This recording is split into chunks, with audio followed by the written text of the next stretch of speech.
great 4 days. We're on our way back home now. I'm a little tired, but I just ate and I also have my energy drink, so hopefully that's gonna, and then this will help me wake up a little bit, hopefully. I think that it'll be a good idea if Kevin and I go over like the pros and cons of Lolla. All in all, we both agree that it was a great weekend. Do not take your kids. Okay, if you have kids, we'll start. Take them. We'll start with that, sure. So much weed smoke and drunk people. Oh yeah, and that leads. Oh, sorry about all these bumps. I really need to invest in like a windshield cam or something. So there are 3 cons, or we'll group them into 2 that I can think of. The first one is money, and the second one is health risks. So obviously it's super expensive. Lolla, especially, there are music festivals that are less expensive, but they're usually shorter and they usually don't have really popular artists. So if you're not into like small name bands, that you wouldn't really want to go to those anyway. But like, I think Lolla, a general admission ticket for all 4 days is over $400. We didn't do that. We volunteered. That's definitely a pro. If you can volunteer, if you're 18 plus, volunteer. It's so worth it. You get a free shirt. Usually, that I volunteered for Bonnaroo last year and now Lolla this year, and I got a free shirt both times. So you get a free shirt, you get free admission to the park all 4 days or every day that you volunteer. For Bonnaroo, it ended up costing me a net price of like $15, and for Lolla, it was free. You devote 4 or 5 hours of your time, and you get to choose your shift. But the festival for Lolla specifically goes 11 hours of the day. It's not like you're going to be seeing performances throughout the entire day. And since you get to choose your shifts, then you can just pick the times that, oh, this lighting is so bad. Yeah. I'm gonna turn a little bit. What was I saying? Oh yeah, since you get to choose your shifts, then you can still see the artists that you want to see. Volunteer if you can. 18 plus is usually the requirement. But for those of you who can't volunteer, price is definitely an issue. And then the second thing is health. Oh my gosh, I cannot stress this enough. Hydrate. People seem to learn that as the weekend went on. But I saw 5 people on Thursday alone drop like flies, and then stretchers were going out. The poor medical people were so busy all day because apparently like it's hard to drink water. Like the water is granted expensive at the festivals, but you can bring empty water bottles and they have free refill stations. So definitely just make sure to stay hydrated no matter what time of year it is, because you're going to be moving around a lot and you're going to be on your feet for most of the day too. Just bring that water bottle, keep drinking water throughout the day. Oh, also another pro of being a volunteer is they give you free water, so that's a pretty good deal. Free water in the cans and bottles. So what else? Oh yeah, more health stuff. And this goes back to the don't bring your kids, because Lolla isn't an 18 plus festival, and they have like a little sectioned off area specifically for kids called Kids-a-Palooza. Sorry about these bumps. Even though they don't allow stuff to smoke, anything to smoke, people bring it in anyway. It's really bad for your lungs and for your sinuses and for your throat. This happened at Bonnaroo for me too, and at Lolla. My snot, when I blow my nose, is literally black. It's disgusting. And I feel the dirt in my lungs, and I'm gonna probably be coughing it up for the next few days because it's bad. It's like from the dirt, from the smoke, from like all the pollutants in the air. So yeah, unless you want to expose your kids to that, even if there's a specifically sectioned off area for kids, the wind's gonna blow it over there. So I wouldn't bring my kids to the festival, even if they liked a headliner artist. I would take them to the artists that they like specifically, not to Lolla.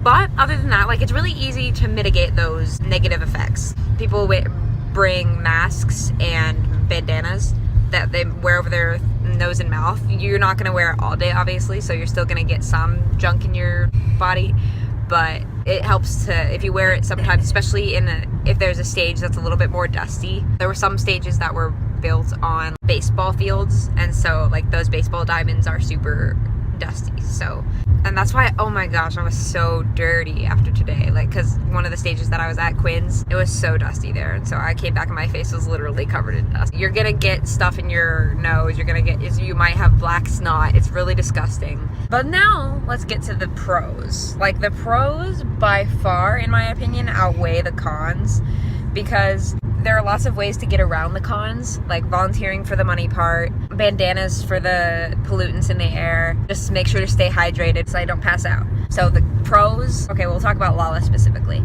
4 days, 11 hours each day, and you're literally seeing amazing artists. Like this year's lineup was almost perfect for me. The only people who could have made it better would have been Eden and John Bellion. But I saw both of those at Bonnaroo last year, so it was okay. Like, I'll let it slide. We saw like everyone we wanted to see because we were able to choose our shifts, although Kevin decided to elect all the shifts. So he did miss some of the people that he would have liked to see, but he saw Odessa, he saw Lenny M. Those are the ones that he really wanted to see. Right? Yeah. Those are the only ones. Yeah. 'Cause I only got one night shift, so, but on that day, I mean, it was fine because I know I can see those people like whenever, I guess like at another festival, you know, like I'm gonna go. Yeah, we got more plans, but that's a secret. I'm gonna go to more, but Yeah. There are lots of different types of festival goers. There's so many different variations of ways to dress, and there's no specific way that you need to do any of this stuff. Like, there's no specific way to rage, there's no specific way to dress, there's no specific way to do anything at these festivals. Basically come butt-ass naked. Yes, if you have been to a festival or if you watch the Snapchat festival stories, then you'll know this. But a lot of times, some girls will just come no top, just like with a little tape covering their boobs, like covering their nipples. So do whatever you want, as long as you've got your nipples and your junk covered, then you're covered. Then that's fine. So you can dress however you want. I saw one girl with tape on her legs. Glitter is really popular with the girls. Guys, oh my gosh. So my uncle's girlfriend made a comment. She's a Chicago native and she was watching all these festival goers go down the street, and she said all the girls look super hot and super good and all the guys looked like garbage because like some of the guys will go full on glitter crop tops, but some guys will just wear like t-shirts and shorts, like nothing special. Yeah, there were like some people that were wearing like, you know, like a t-shirt and jeans or like a button up and jeans. Yeah, don't do that in 90-degree heat. Yeah, especially if it's hot, like.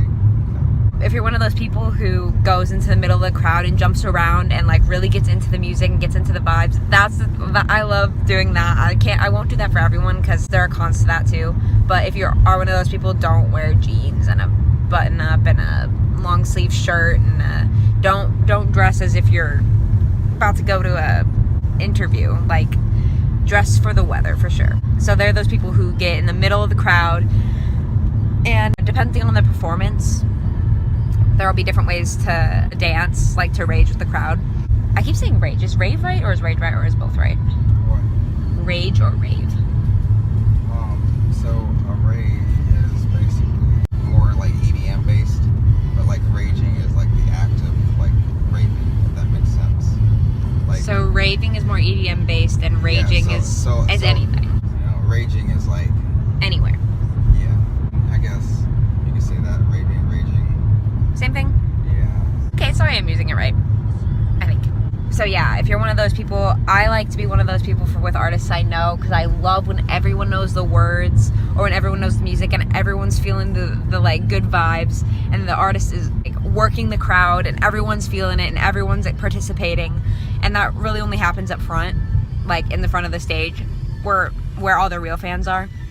Oh, I shouldn't say that. Where all the ragers are. That's safe. Because like you can be a real fan and be someone who just like sits and listens to the music and feels it like on your own without jumping up and down and partying with everyone. But I really like to do that. It's like, especially if you know the artist, like it gets you, man. Like Walk the Moon, there were actual tears. Like, you know, I was feeling it, and that's never happened to me before. So it's like it's a great feeling. All in all, Lolla was a great experience, and there were lots of cons, but the pros outweigh them by far. I determine which festivals I go to based on who is performing. So if I like it next year, then I'll definitely be coming back. We'll definitely be coming back, and we'll be doing volunteering again. Yeah, I totally recommend it, definitely. If you're 18 plus, volunteer. It'll be worth it, especially if you love the artists. And even if you don't love the artists, a lot of people go to explore new artists and discover some new artists. So, anything, Dad? If you do decide to go to a festival, just be prepared just to, you know, talk to new people. If you're not comfortable with just talking like to strangers at a festival, nobody knows each other. That's how you make friends. Yeah, I wouldn't consider myself a social person at all, but it's so easy to talk to people who like people, especially if you like the same music and you're like, we were just talking about this earlier, if you're both dancing in the crowd and then you look over and you meet each other's eyes and you acknowledge each other and you're both dancing with each other for like a couple of seconds and then you turn away and do your own thing again. It's like little things like that. And if you volunteer, it's even easier to meet people because you have to like work together with them, so you have to get to know them. So I keep rubbing my nose a lot because it's itchy, because all the dirt in it. It doesn't matter if you're a social butterfly or antisocial. I probably won't even remember you. Yeah, unless you do something like, there was someone in a onesie in 90-degree heat, a onesie. But he was on the Lala Snapchat story. Yeah, he's pretty memorable. But it doesn't matter how you dance. I'm a terrible dancer, I know it. But when everyone's all having a good time, no one cares. Everyone's doing their own thing. Everyone loves that you love the music. Like, I would recommend going to any music festival at least once just to try it. Like, it's an amazing experience, and depending on how you do it can make it even more amazing and more memorable, as long as you do it right, as long as you choose the music festival that's best for you. I think that's about to conclude my Lollapalooza review vlog type thing. Thank you guys for watching, and stay tuned because, like I said earlier, there's another vacation coming up. Where to? I don't know, but you'll have to wait and see. Goodbye, everyone.